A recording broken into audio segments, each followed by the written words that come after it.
వరద బాధితులను ఆదుకోవడానికి దాతలు పెద్ద ఎత్తున విరాళాలు అందజేస్తున్నారు. ఎస్ఆర్ఎం వర్సిటీ డాక్టర్ సత్యనారాయణ ముఖ్యమంత్రి చంద్రబాబుకు 3 కోట్ల చెక్ అందించారు. రైస్ మిల్లర్ల సంఘం 2 కోట్లు, బెకాం ఇన్ఫ్రా బొలినేని కృష్ణమోహన్ 1,25,00,000, తులసి సీడ్స్ తులసి రామచంద్ర ప్రభు 1 కోటి, ఆ సంస్థ ఉద్యోగుల తరపున 5,43,000, మాజీ ఎంపీ కంభంపాటి రామ్మోహన్ 50 లక్షలు ఇచ్చారు. NG Ranga varsity teaching, non teaching, retired ఉద్యోగులు 50 లక్షలు, Deccan fine chemicals KBP Raju, president AN Veerareddy 50 లక్షలు విరాళంగా అందజేశారు.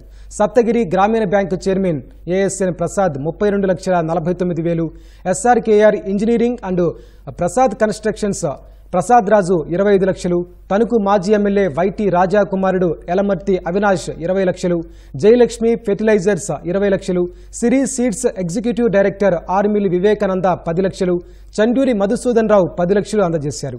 శ్రీకాంత్ ఫ్లోర్ ఇండస్ట్రీస్ శ్రీకాంత్ 5 లక్షలు, Eluri Ramachandra college of engineering Sai Rohith 5 లక్షలు, మీ సేవా ప్రతినిధులు 5 లక్షలు, ex Sainik welfare association Venkatareddy 3,30,000, doctor Sivaprasad heart clinics కు చెందిన రోసి శిరీష్ 3 లక్షల చెక్కులను సీఎంకు అందించారు. కనకదుర్గ ఫైనాన్స్ 3 లక్షలు, మాజీ ఎమ్మెల్యే పుతుంబాక భారతి 3 బంగారు గాజులు, హైదరాబాద్లో స్థిరపడిన ఏపీ పెన్షనర్స్ తరపున టీఎంబీ బుచ్చిరాజు 2 లక్షలు, ఏటుకూరు మాజీ సర్పంచ్ ఉగ్గిరాల సీతారామయ్య 2 లక్షలు, ఎస్ లక్ష్మీనారాయణ 2 లక్షలు, D Dasaratha Ramanaidu 1,23,000, Narasimhareddy 1,20,000, KPR Rajeswari 1,11,000, Tenali walkers club 1,15,000 విరాళంగా ఇచ్చారు.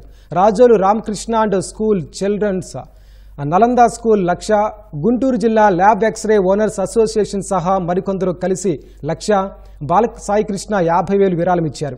హైకోర్టు ఎంప్లాయీస్, వీఆర్ఓలు 1 రోజు వేతనంలో బేసిక్ పేను విరాళంగా ఇచ్చారు.